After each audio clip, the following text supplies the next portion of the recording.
Hello friends, welcome to my channel drop out researcher.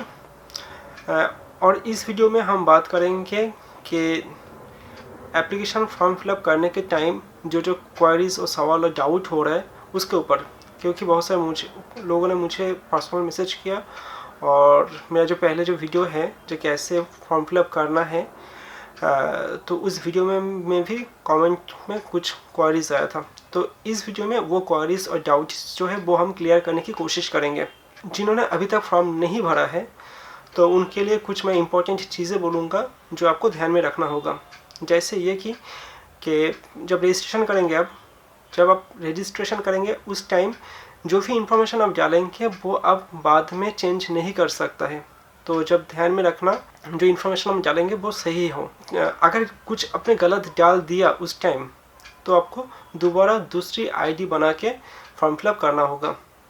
दूसरी बात यह है कि एक क्वेश्चन आ रहा है कि ओबीसी सर्टिफिकेट जो है, ओबीसी एनसीएल क्या होता है, ओबीसी सर्टिफिकेट ही एनसीएल सर्टिफिकेट है कि नहीं, और वो एक ही सर्टिफिकेट है कि नहीं है। बात यह है कि ओबीसी सर्टिफिकेट जो है वो आपके पास हो सकते हैं, लेकिन अगर आपके पास ओबीसी एनसीएल सर्टिफिकेट नहीं है तो आप जनरल कैटेगरी माना जाओगे आप।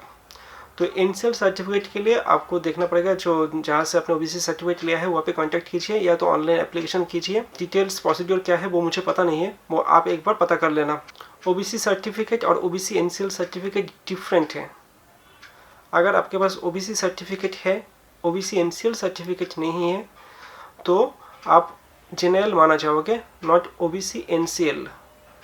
और बस ओबीसी एनसीएल सर्टिफिकेट ही अपलोड करना मतलब काफ़ी है। ओबीसी और ओबीसी एनसीएल सर्टिफिकेट एक साथ में सबमिट करने की कोई ज़रूरत है नहीं। क्या क्या डॉक्यूमेंट्स आपके पास होना चाहिए? आपके पास डॉक्यूमेंट्स होना चाहिए 10th स्टैंडर्ड के जो सर्टिफिकेट या बर्थ सर्टिफिकेट है वो होना चाहिए, 10th की मार्कशीट और सर्टिफिकेट, 12th की marksheet certificate, degree certificate, marksheet और फाइनल सर्टिफिकेट, फाइनल मार्कशीट और सर्टिफिकेट, डिप्लोमा अगर आपके पास है तो डिप्लोमा सर्टिफिकेट और any other certificate if you have. तो बहुत लोगों को सवाल ऐसा आ रहा है कि एनी अदर में क्या डाला जाए। एनी अदर में आप डालेंगे, मान लीजिए आप डिप्लोमा कोई सर्टिफिकेट कोर्स किया आपके रिलेवेंट जो डिसिप्लिन है उसके ऊपर। जैसे कि अपने एडिटिंग के लिए आप फॉर्म डाल रहे हैं तो एडिटिंग के ऊपर आपने कोई सर्टिफिकेट कोर्स किया या आपने कोई कंपटीशन में भाग लिया था और आपको अच्छा प्राइज़ मिल गया, उस सर्टिफिकेट आप डाल सकते हैं। या आप सिनेमाटोग्राफी के ऊपर फॉर्म डाल रहे हैं तो आपके पास फोटोग्राफी का कोई सर्टिफिकेट कोर्स किया होगा आपने, वो आप डाल सकते हैं। या कोई कैसे प्राइज़ मिला हो, फोटोग्राफी के लिए आपको प्राइज़ मिला है तो वो सर्टिफिकेट आप डाल सकता है।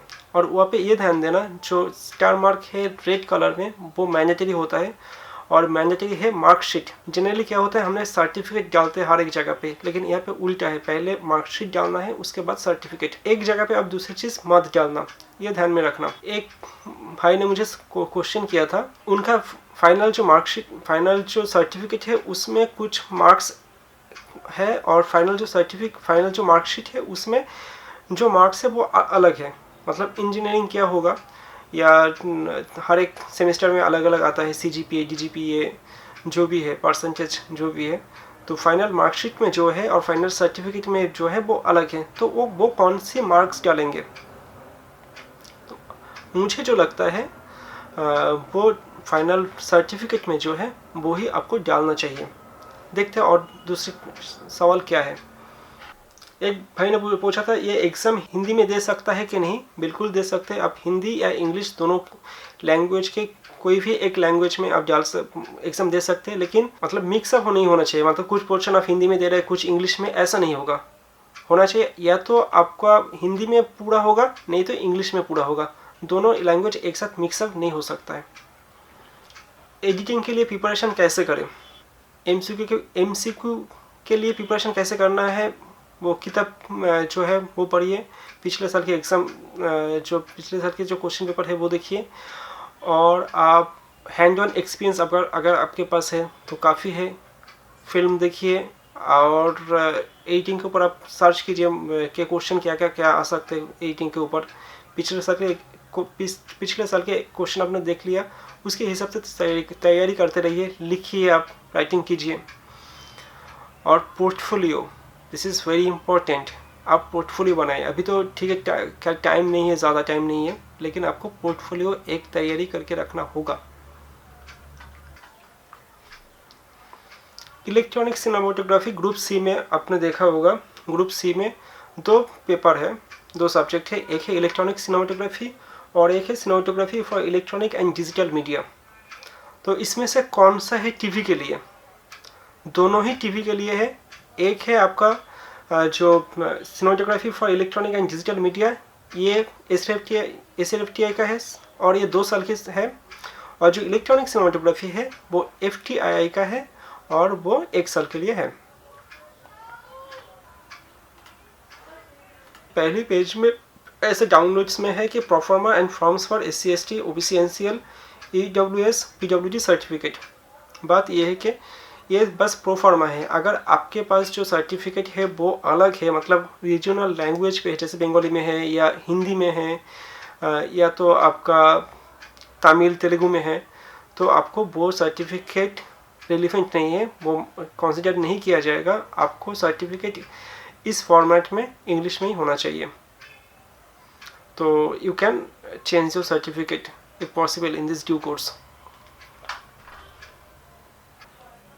इसके अलावा अगर आपके पास कुछ क्वेरीज है, कुछ डाउट है, तो ज़रूर आप जो मेरे कमेंट बॉक्स में बताइए।